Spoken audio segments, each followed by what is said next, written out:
Go Premanandi Hayaribo Jayom Vishnu Pad Paramahansa Padaprajata Acharya Asatara Sri Shiman ISKCON BBT founder Acharya His Divine Grace A.C. Bhaktivedanta Swami Maharaj Srila Prabhupada Ki Jai Nityalila Prabhupada Om Vishnu Pad His Divine Grace Srila Bhakti Siddhanta Saraswati Thakur Prabhupada Ki Jai Ananta Koti Vaishnava Ki Jai Nama Acharya Srila Haridas Thakur Ki Jai Prem Se Kahosh Krishna Chaitanya Prabhu Nityananda Shri Advaita Gadadhara Shri Vasadi Gaur Bhaktivinoda Ki Jai Shri Radha Krishna Gopa Gopanath Shamakunda Radhakunda Giri Govardhan Ki Jai Shri Brajabhumi Dhamadam Ki Jai Shri Navadvip Mayapur Dham Ki Jai Shri Nilachal Jagannath Puri Dham Ki Jai Ganga Mai Ki Jai Jamuna Mai Ki Jai Bhakti Devi Ki Jai Shrimati Tulsi Maharani Ki Jai The most beautiful Lordship Shri Shukmini Dwarkadish Ki Jai Shri Shukmini Dwarkanath Ki Jai Shri Jagannath Baladev Subhaja Ki Jai Samabeta Bhaktivinoda Ki Jai.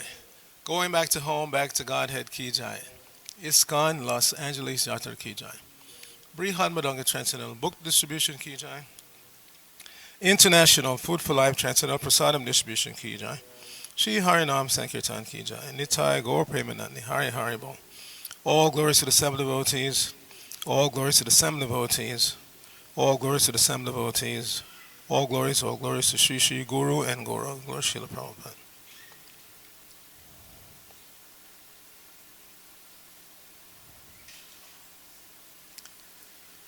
So we'd like to welcome our special guest this morning from Beta Yoga, headed by Kumi Yogini. Thank you very much for coming to participate in our morning program. And you're welcome to come anytime. We're a very open community. So please keep that in mind. We're speaking from a particular scripture known in Sanskrit as Shastra. This is the Srimad Bhagavatam. This morning we'll be hearing from the first canto, chapter 18, text 36. So the way we do it is we recite the verse responsively and then we read the translation and the commentary by the founder of the Hare Krishna movement, His Divine Grace Srila Prabhupada, and then I will try to elaborate a little bit. Today's purport is very short. So I will use that opportunity just to try to bring you up to speed a little bit as to what we do here. So, iti ukta rosha tamraksho vayasyan rishi balakaha kaushiki apa upasprishya vag vajram Visasarja ha ityuktva roshatam raksho vayasyan rishi balakaha koshikyapa upasprisya vagvajrang visasarja ityuktva roshatam raksho Vayasyan Rishi Balakaha Kaushikyapa Upasprisya Vagvajrang Visasarjaha Ityukta Roshatam Raksho Vayasyan Rishi Balakaha Kaushikyapa Upasprisya Vagvajrang Visasarjaha. Please chant.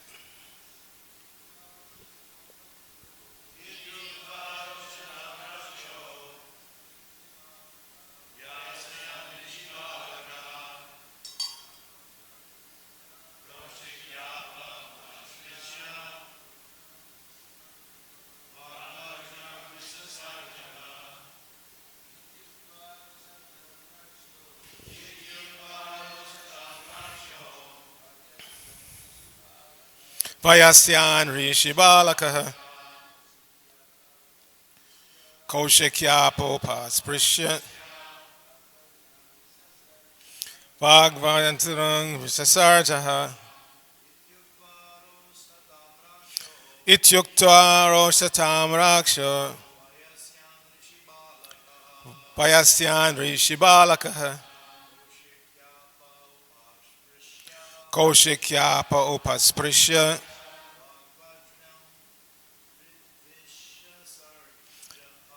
Vagbajrang Visasarjaha Ityuktva Roshatam Raksho Vayasyan Rishibalakaha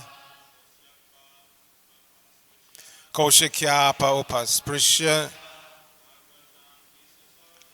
Vagbajrang Visasarjaha Vaishnavins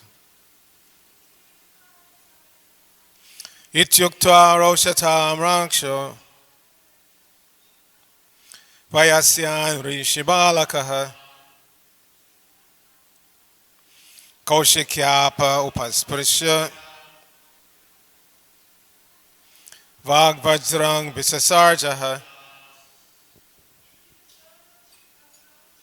Ityuktva Roshatam Raksho Vayasyan Rishibalakaha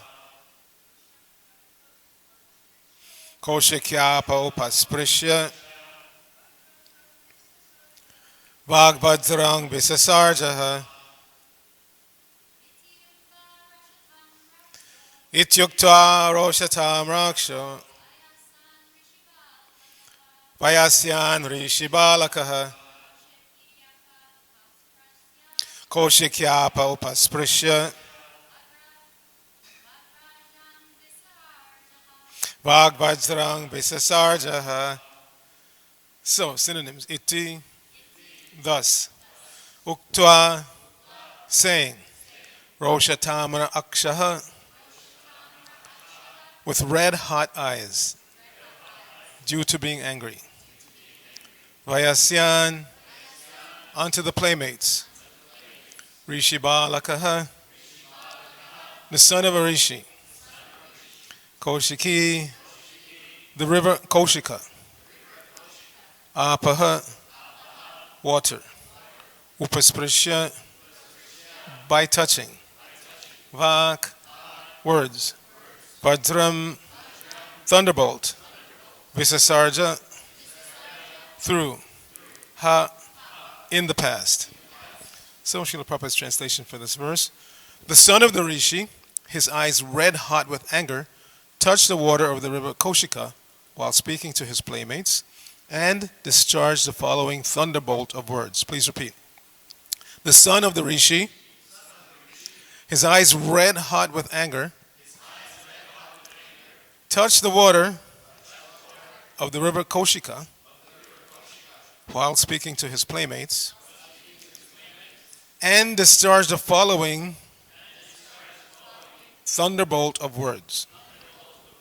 Srila Prabhupada's commentary. The circumstances under which Maharaj Parikshit was cursed were simply childish, as it appears from this verse. Shringi was showing his impudency amongst his playmates who were innocent. Any sane man would have prevented him from doing such great harm to all human society. By killing a king like Maharaj Parikshit, just to make a show of acquired Brahminical power, the inexperienced son of a Brahmana committed a great mistake.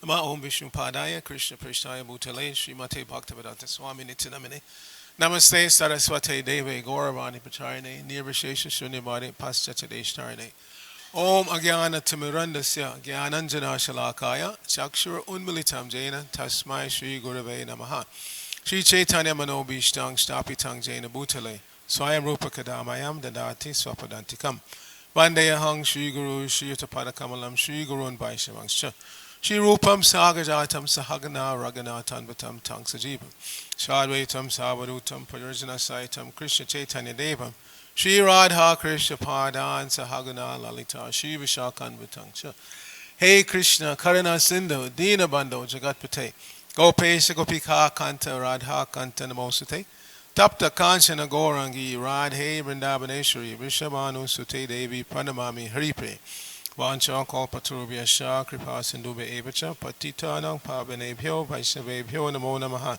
Jai Shri Krishna Chaitanya Prabhu Nityananda Shri Advaita Gadadhara Shivasari Gaur Bhaktivinoda Hare Krishna Krishna Krishna Hare Hare Hare Rama Rama Rama Hare Hare. So every day we have this formal presentation from this particular scripture, Srimad Bhagavatam, which, as you saw from the A verse on the board was originally written in Sanskrit, but Srila Prabhupada meticulously translated each Sanskrit word into English, and subsequently, the English version has been translated into more than 90 languages. So this Bhagavatam is available in just about every country of the world, whatever your native language is. Now, the particular scene that we're hearing about requires a little bit of explanation. Those who come every day, the devotees who have read the Bhagavatam, they understand, but I'll take just a few minutes to explain about the principal characters here. So the main character in today's verse is a young Brahmana boy named Shringi. Now, Brahmana is one of the 4 recognized occupational duties of human beings that is given by Krishna himself, God himself. It's mentioned in the Bhagavad Gita, the Song of God, that Krishna created 4 divisions of labor or occupation and 4 divisions of social order or the ashram life. So the 4 divisions of labor are, first of all, the Brahmanas. The Brahmanas are the intellectuals and the spiritual leaders of society. And that is natural, even though around the world people will say, well, we don't follow that system, that, the caste system in India. But no, this is a natural division. In every society, there are some personalities, male or female, who have the natural instinct and desire to learn and teach, to understand what are the spiritual prerequisites for life and teach that to others. That's just natural. You find it in every society, whether you call him a shaman or whatever. Still, in every culture, there is that class of personality. They want to understand what life is all about. They're very intellectually driven. So, in the Vedic culture, that class is called the Brahmin class. And they are meant to be systematically trained, not just by desire that you become something. Like every one of us here could desire to become a Supreme Court justice, but you can't be a Supreme Court judge by desiring it. You have to have the qualification. You have to go to law school and then graduate. You have to learn. You have to read the law books. You have to understand, and you have to have the right mentality of how to apply what you learn. It's not just a question of knowledge, but there's also knowledge in Sanskrit is called gyan. But to apply knowledge practically, that's called vigyan. So again, we all experience that. You learn something, but to actually put it into practice, that's the next step. Otherwise, it remains theoretical. So the Brahmanas, they learn by culture, and in this case, by birth. Shringi was born from a very exalted rishi, sage. That's why he's referred to in this verse as Rishi Balaka. Rishi Balakaha. Bala means young boy, not exactly infant. There are different stages of life. So a boy, Bala, means past puberty. So he was growing up, and he grew up in a Rishi Kula. His father was a great sage, Shamika Rishi. So he learned the rabbinical culture, the rabbinical practice. What do Brahmanas do? Again, they learn the Shastras. That's the first thing. They learn the scriptures. They must become very learned in the scriptures. Patan, Patan, Yajan, Yajan, Dana, Praktikara. These are the 6 activities or occupational duties of the Brahmana. They learn and then they teach. They study particular methods of sacrifice and then they guide others to practice those sacrificial practices. And because of that, they don't go out into the world to make money. They are allowed to accept charity to maintain themselves. But because they're very self-satisfied, any excess over what they need for their personal maintenance, they immediately give away in charity. So they accept charity and they also give charity.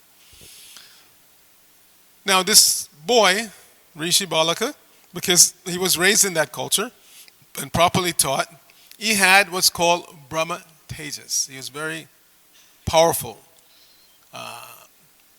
The next occupational duty in the 4 is the Kshatriyas. The Kshatriyas are the administrators, the warriors. They like to rule.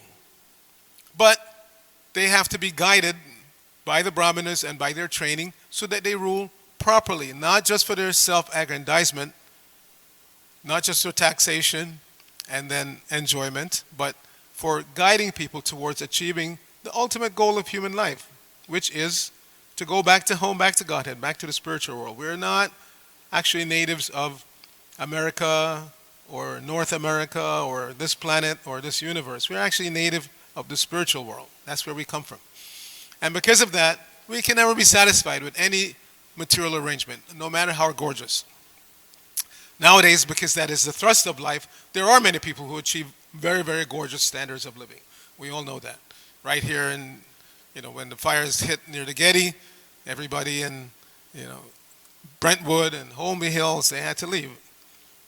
Doesn't matter you're living in a $50 million mansion. When the fire comes, you got to go like everybody else. So the real fire, though, is the fire of birth, death, old age, and disease. Everybody suffers from that. You can live your whole life in Brentwood and never experience a wildfire, but that fire of birth, death, old age, and disease is there for everyone, regardless of their socioeconomic standing.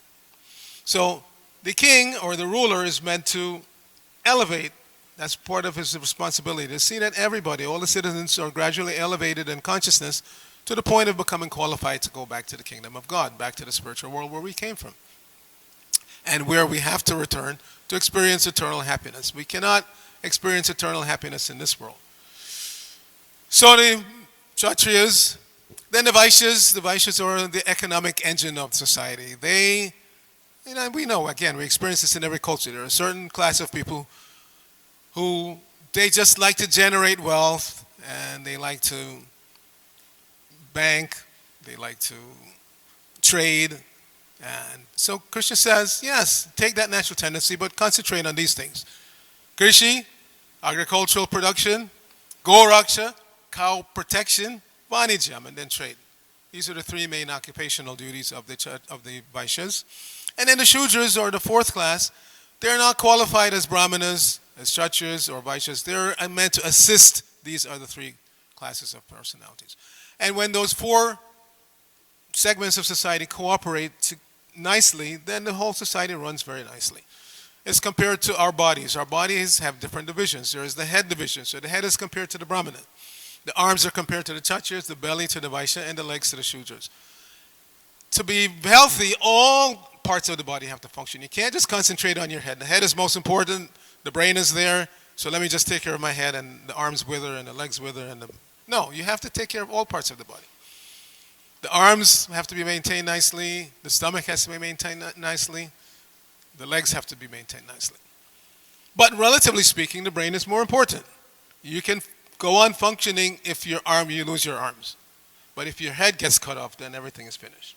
So the Brahmanas have to be there.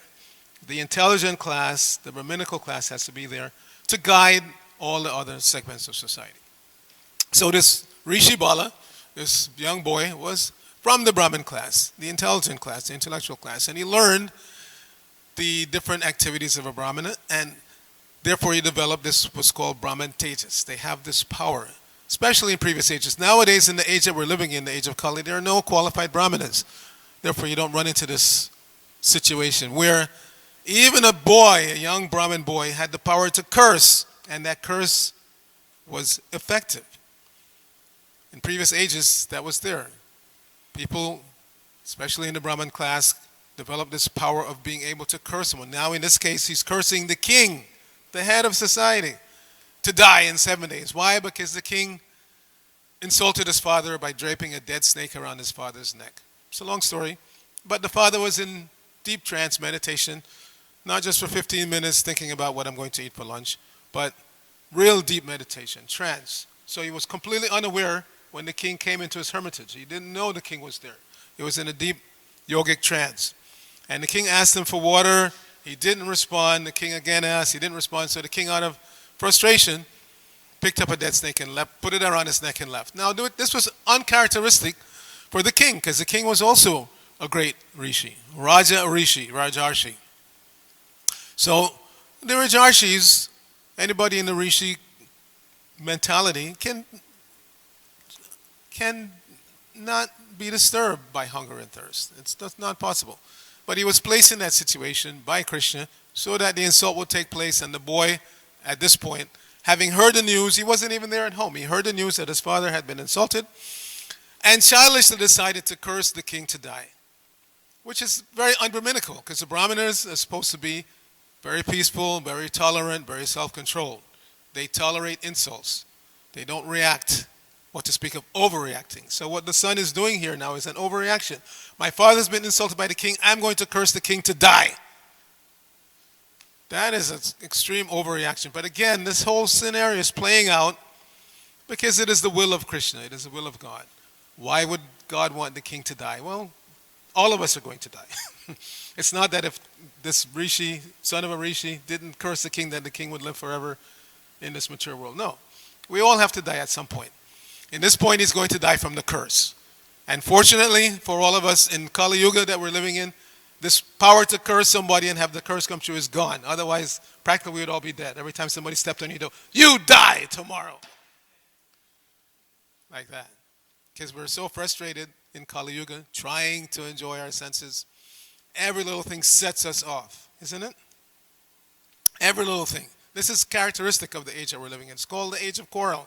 People are very quarrelsome. Over trifles, people quarrel, they kill each other. You bounce me, I drop my ice thingy and it broke. I want to beat the hell out of you. That's just the way things are in Kali Yuga. And it's not just about the average man in the street. It goes through all strata of society. You become the president, you would think that you'd be such a happy guy. But no, somebody insulted me on Twitter. Kill him. Literally, practically. Get rid of him. So we are all so wired up to overreact. It was uncharacteristic in the previous age, Dwapara Yuga, which ended 5,000 years ago, with the death of this king, which is the point that Kali Yuga had to begin somehow. Just as we experience 4 seasons, generally, not so much here in Southern California, but I'm from New York, so we experience 4 seasons. Winter, followed by spring, then summer, then fall, and then again winter. They rotate. So similarly, on a universal scale, there are these 4 ages that rotate just like the seasons rotate.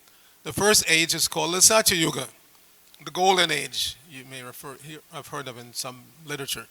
So yes, in this golden age, which lasts for 1.8 million years, people lived for 100,000 years. They were very, very religious, spiritually inclined. There was practically no crime or anything bad going on because everybody was focused on achieving the ultimate goal of life, reviving their love for God, going back to the spiritual world, the kingdom of God. So everything was very peaceful. There were no noisy, dirty industries. People live very naturally. You grow your own food.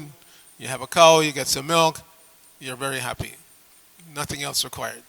And again, people could dedicate 30, 40, 50, 60,000 years of their life just to practice the Ashtanga yoga system, the mystic yoga system, for gaining perfection. Yoga is basically divided into 3 classes, you could say. There's this Ashtanga yoga, which starts out with the Hatha yoga, which you're practicing, the asanas and the pranayama, etc. And then gradually, one goes higher and higher and higher. So this is the Ashtanga side. Then there's Dhyana yoga, where one is more concentrated on understanding and practically applying the knowledge that's there in the shastras and the scriptures. And then, according to Krishna's opinion, and Krishna we accept as God, there's the Bhakti Yoga, which is the highest point, which we're practicing, which is what we're practicing here, where you directly serve and worship God. And in this way, you gradually revive your love for God. Just we were singing earlier, this very beautiful Ashtaka, 8 slokas glorifying Krishna in his Damodar form. His form as a baby boy, and how he's interacting with his mother Yashoda. Beautiful. Very, very beautiful scenario. So to meditate on that scenario, that is bhakti. Bhakti means hearing, chanting, remembering. These are the first 3 parts of bhakti yoga. It's a 9-fold system. And so we hear from authorized scriptures, from authorities who understand those scriptures, what is the situation in the spiritual world, what is the actual situation in the material world.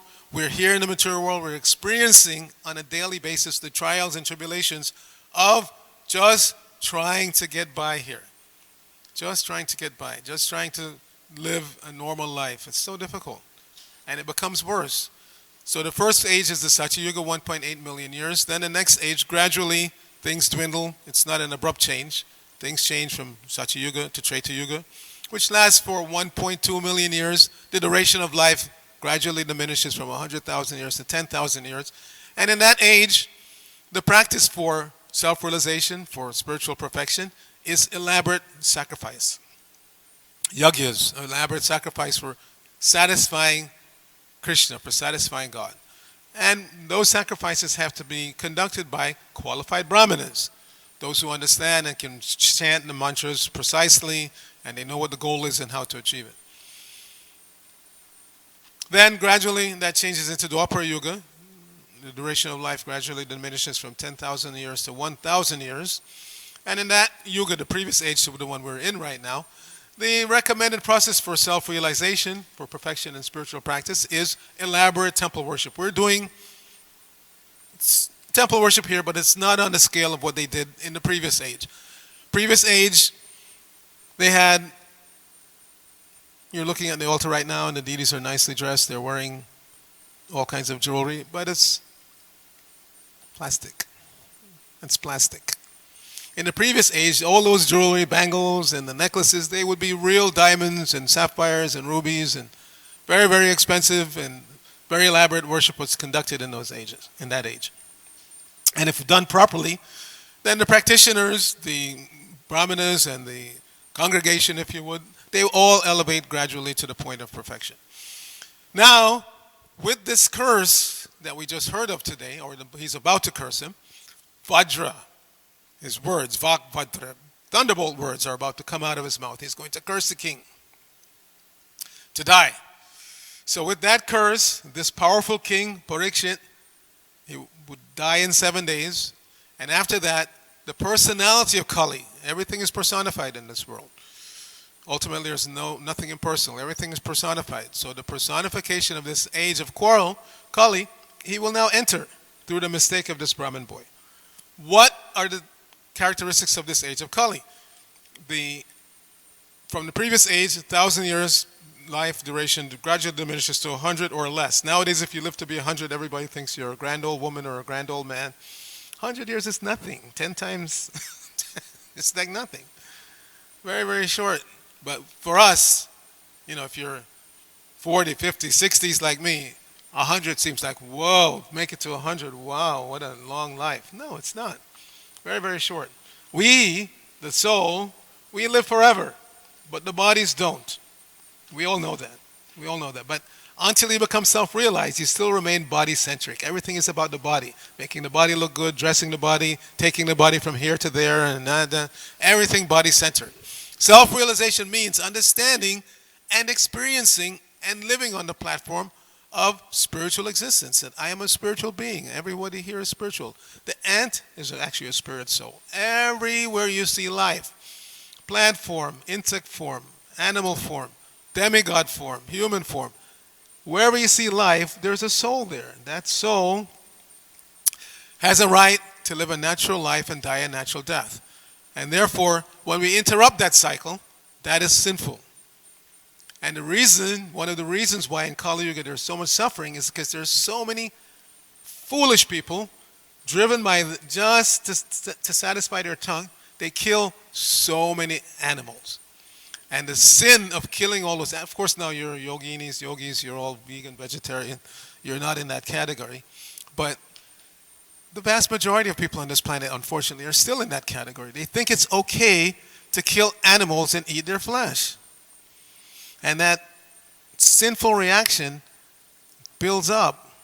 It's called collective karma. Every one of us has individual karma to enjoy or suffer. But also there's collective karma. And when the collective karma of the residents of this planet becomes too large, then something has to happen.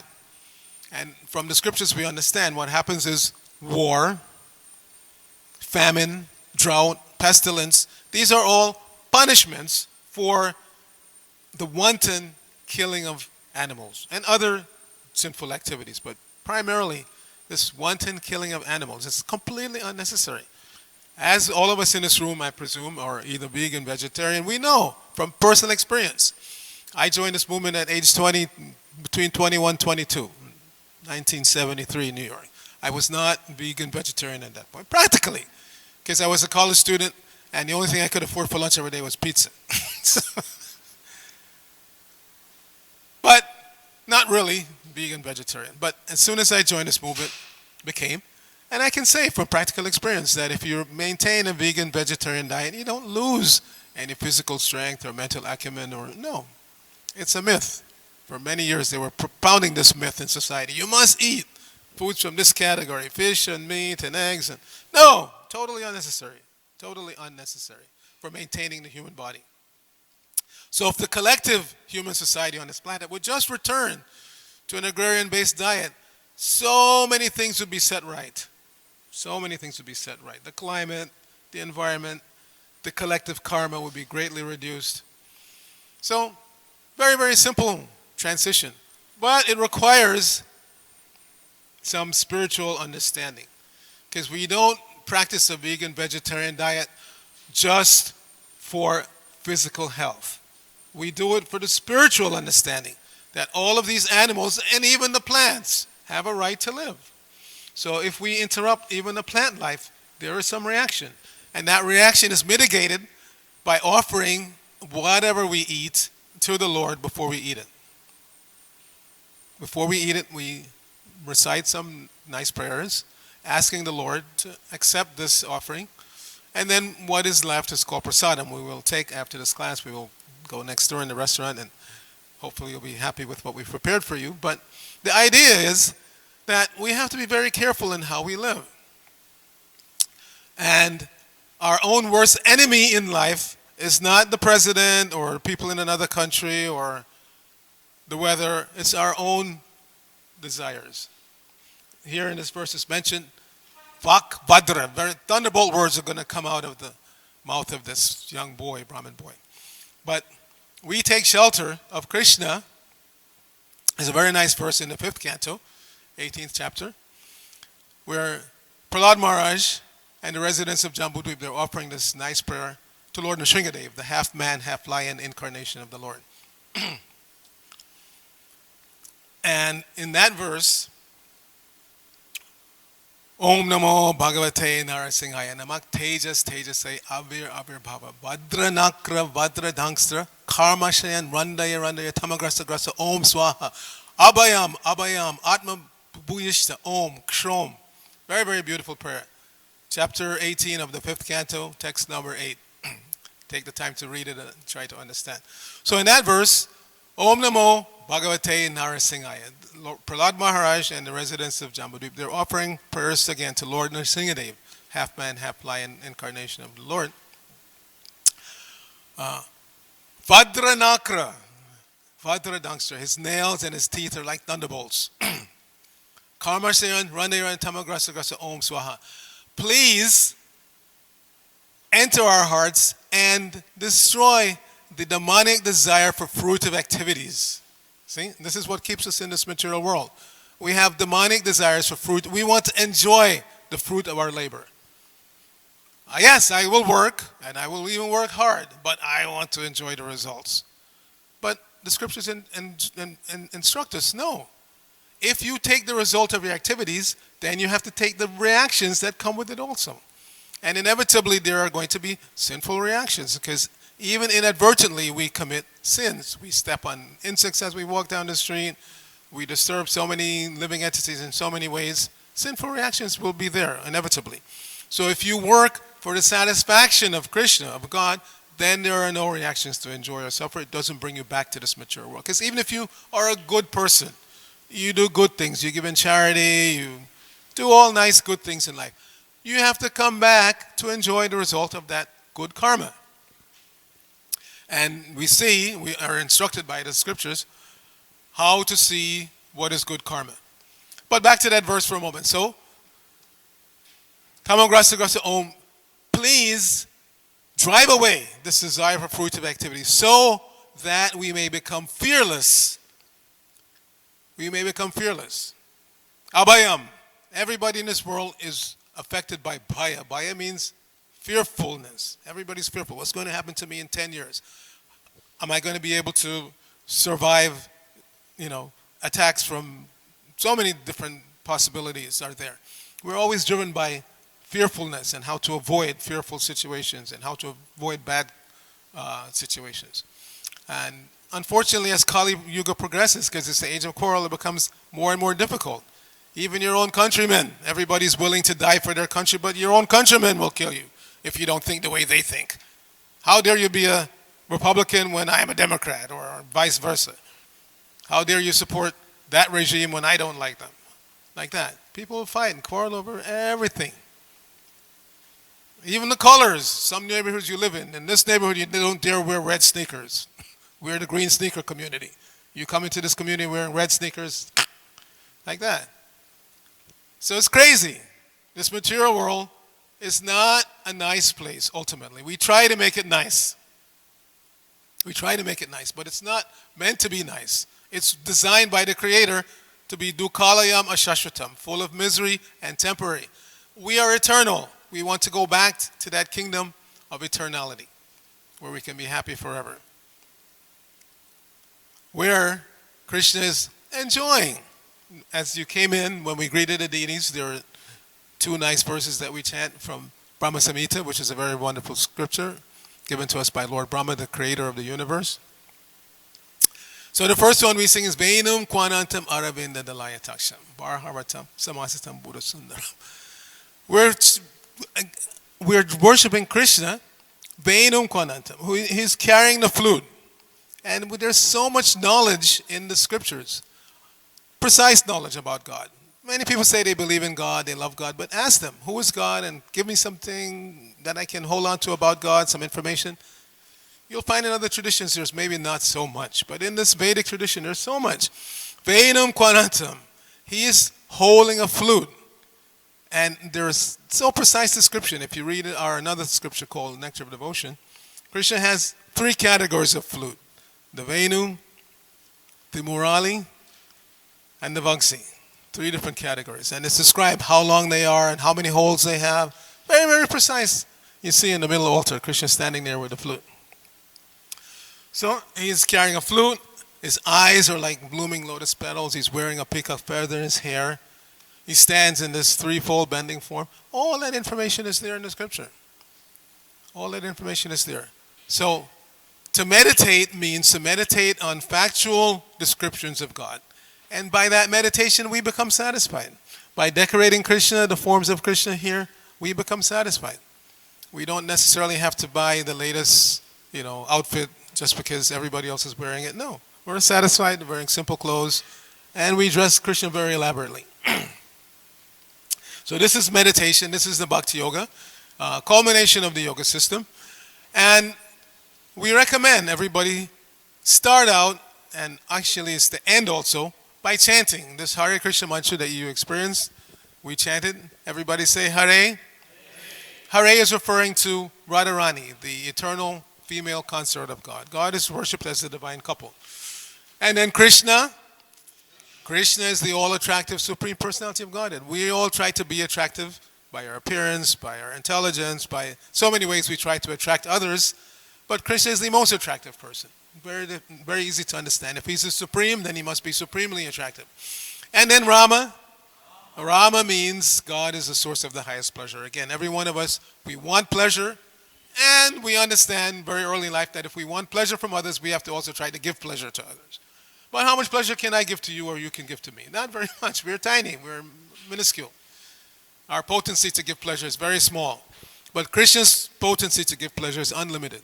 So if you want pleasure, you go to the unlimited source of pleasure. Very, very simple concepts to understand.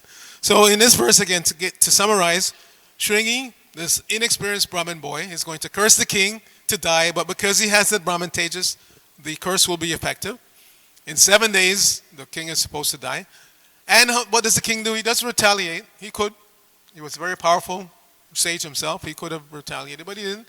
He accepted it as the will of God, and he went to the bank of the Ganges and sat down to hear this Srimad Bhagavatam for 7 days. He was already perfect, but now he became more perfect by hearing of the activities of the Lord. So that Srimad Bhagavatam is available. We, again, require and request all of you to take the time to try to understand this vast body of spiritual knowledge that's coming out of ancient India, the Vedas of ancient India, and apply it in life. But the real application, if we're convinced, is this chanting process. As we were saying about the different ages, different processes. So in this Kali Yuga, this age of coral, which lasts for 432,000 years, out of which we've passed 5,000 years, for this age, we can't perform really the Ashtanga Yoga system for 30, 40, 50,000 years like they did in the Satya Yuga. We can't perform elaborate sacrifices like they did in the Treta Yuga. We can't do elaborate temple worship like they did in this Dwapara Yuga. So in this age, it's been made very simple. Kalau tadhari kirtanat. Simply chant Hare Krishna, and you will come to the spiritual perfectional platform and qualify yourself to go back to the kingdom of God. So we'll stop here. If there are any questions, especially from our visitors, we can entertain. Anything that requires clarification? Yes? Microphone to Kumi, please.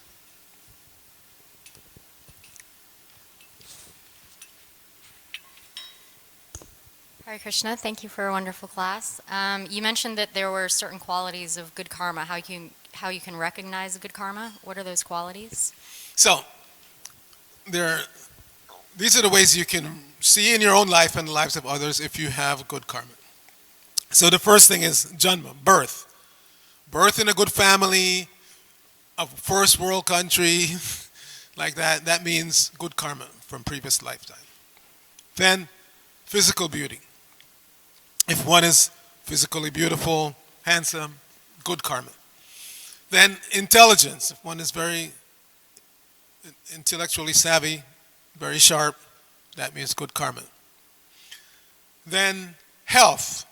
If one is basically healthy. Of course, everybody's going to die, but if for the majority of your life you have had good health, means good karma.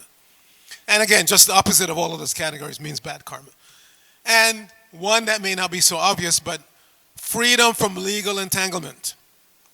That's an evidence or indication of good karma. We know people who they take birth in good families, the Kennedy family, this family, they're very handsome or beautiful, they have money, wealth, which is another indicator of good karma. They're intelligent, good health, but every time you turn around, they get arrested for something. Car accident, even up to the point of killing somebody, like that. So that's an indicator of bad karma.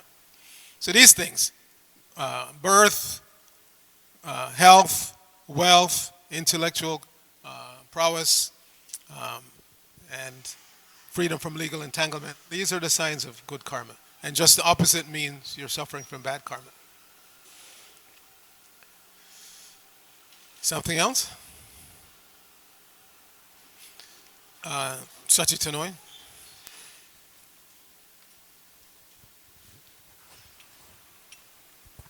So here in the story, Prabhu, we hear that the son of the Rishi got angry, red-hot eyes, anger. So anger is displayed in different phases of life. It doesn't matter if you are religious or you're not religious, with what to speak.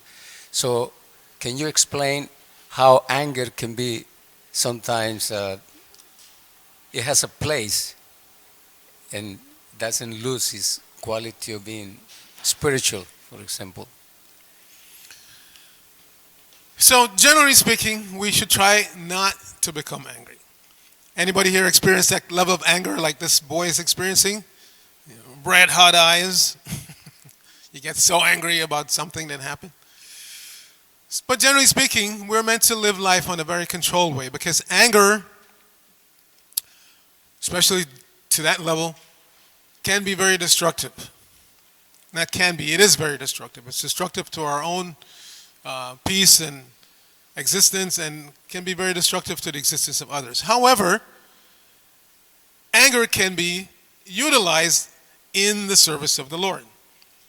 It's not that I decide, let me become angry and then do something and call it this devotional service. But those who are already devotees of the Lord, the famous case is Hanuman. Hanuman was a dedicated servant of Lord Ramachandra. He was already a devotee. And he became angry when Mother Sita was kidnapped by Ravana. So he uses anger as fuel to try to get Mother Sita back from Ravana. He jumped over the Indian Ocean to Lanka and set Lanka on fire out of his anger. But these are rare cases. when you're a devotee of the Lord, yes, you can utilize, because you utilize everything in God's service anyway. That's what it means to be a devotee. Whether you're angry or not angry, you're always inclined to serve the Lord. So in that angry mood, or in an angry mood, a devotee can serve the Lord in a specific way. But generally speaking, devotees are not meant to go around in an angry mood. Anger arises from frustration. We want something in this world. Basically what we all want is happiness. We want to be peaceful, we want to be happy. But this world again is designed in such a way that different things happen to make us not peaceful, to make us unhappy. Misery is caused by our own body and mind. Misery is caused by other living entities, insects that are trying to bite you, or your own snake kills you yesterday in the news. I always glance at the headlines on Yahoo. So there was a story. A woman in Indiana, actually, it wasn't just her. There was a snake house. People are so much into snakes. There was a whole house dedicated to snakes. Different people kept their snakes there. 140 snakes were living in this house. So this lady had a whole bunch of snakes in there. And she went there to see to the welfare of her snakes. And she had a 8-foot reticulated python, was one of her snakes. And she went to the house and never came out. When the authorities went in, this 8-foot reticulated python was wrapped around her neck and had strangled her. So this is material life. She was happy to be a herpetologist, keeping snakes as a pet. Her own pet killed her. And this is the nature of the world. Our own fill in the blank can kill us. And it's not just snakes. Many times people's dogs. Dog is supposed to be man's best friend, but the dog turns on the owner and kills the owner. Or your own relative, your own countryman, like that. This is the nature of the material world. So anger arises out of frustration. We're trying to be happy, we're trying to be peaceful, but so many things are arrayed against us. Our own body and mind gives trouble, other living entities, even our pets give us trouble. And what to speak of natural things like fire breaks out somewhere, or there's an earthquake, or a hurricane, or these are natural disturbances that create problems in our lives. So out of frustration, we get angry. And generally speaking, we apply our anger or throw our anger at someone else. I am not happy, therefore somebody has to suffer. And it can take very, very gross forms, like the guy who went to Vegas, armed to the teeth. How he snuck so many guns into that hotel is still a mystery. I mean, you really have to be sleeping at the wheel to have somebody sneak so many guns and ammunition into a hotel. But he did. And went up to you know the story, and killed so many people. Anger, frustration. So it's very, very important as yogis, yoginis, to recognize when I'm becoming angry and frustrated and to do something to mitigate it, to bring it down. Because it's very destructive for us. Yes, those who are already devotees, pure devotees like Hanuman, can use anger constructively in the service of the Lord. But generally speaking, we are not in the mood of let me generate some anger and then use it in the service of the Lord. Better to be peaceful. Peacefully serve the Lord, peacefully spread the yoga teachings to others. Peaceful. And people are attracted by that because again, the whole world is suffering from the effects of anger. So when they come across a community of peaceful yogis, yoginis, they're, what's up with you guys? Why are you so peaceful? Tell me your secret. I want to know. So peacefulness is an attractive force. Because the whole world is angry. We have somebody, one of our visitors here. Please give her the microphone. And this will be the last one, because we're going to breakfast next door, and we can continue our discussion. So in my religion, I was taught that there's no accidents in the universe, that everything is designed. So if there's, like you explained, the person who goes up and sneaks the guns in the hotel and shoot people, can you share some light on if everything is designed perfectly and made in my religion and God's image, how is that good or bad? Yes. Excellent question. This is the age-old question of free will versus determinism. And philosophers have wrestled with this since time immemorial. If everything is predetermined, then I just go with the flow and everything. No. You have free will. We can't deny that. You're here this morning out of your free will. It's not that Kumi came to every one of your homes and dragged you. She suggested that you come to the Hare Krishnas for this morning program, and you, out of your free will, you got up, got dressed, and came here. That's free will at work. So, what religion is teaching is that, yes, not a blade of grass moves without the will of God. And Krishna explains further in the 13th chapter of the Bhagavad Gita that he's upadrashta anumanta. So he's overseeing everything and permitting. So you may say, well, why would God permit somebody to go to Vegas with all those guns and kill so many people? This is the horror world that we live in. God wants you to come back to him. But at the same time, he doesn't want to interfere with your free will. So if by your free will you develop a criminal mentality, everybody knows if you pinch me, I feel pain. So I shouldn't pinch you because I don't want to give you pain. That's just common human decency. But because of being under the modes of nature, goodness, passion, and ignorance, we develop a variety of mentalities. Some develop the Brahminical mentality and want to learn and teach others. And some develop the horrible mentality of wanting to kill others. Why you want to kill? Everybody's destined to die anyway. It's not that if you don't kill the person, they're not going to die. Everybody's going to die. So what do you gain by accelerating that process? It's the same thing with, the whole mentality of developing a nuclear arsenal. Yes, you can accelerate the death of tens of thousands of people in one shot. Boom, you drop a bomb in. But they were going to die anyway, so what have you actually achieved? Nothing. You haven't achieved anything. And we see, traditionally, in our modern culture, it doesn't. It's just the opposite effect. You go to some country, you drop a bomb, and then the remaining citizens, they develop even more hatred towards you. It's not that you've convinced them that I'm powerful, I've dropped this bomb, I've killed so many of your countrymen, now you follow me. No, they hate you even more. So you don't really accomplish anything with this mentality. And therefore, the yogic approach to life is see everybody as part and parcel of God. Just as you have a right to exist and be peaceful and happy, everybody else has that right. Let's try to collectively achieve that. Not in Kali Yuga, everything escalates. This is the problem with this age. In previous ages, if somebody insults you, you insult them back at best, or you just tolerate it. In Kali Yuga, somebody insults you, you slap them. You slap them, they punch you. They punch you, you stab them, and it just keeps escalating. This is the age of quarrel that we live in. Escalation. Nobody wants to tolerate anything. You look at me like that, why? Just a look can incite some heavy reaction. You see? So this is, in this mad age that we live in, it is imperative that we take to this yoga system.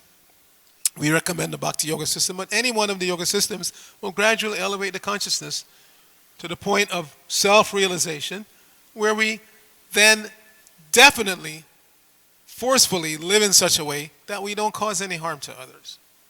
See? Okay, we'll stop here. Thank you very much. Grantaraj Srimad Bhagavatam ki jai. Srila Prabhupada ki jai. Gaur Bhaktivinoda ki jai. Hare Krishna.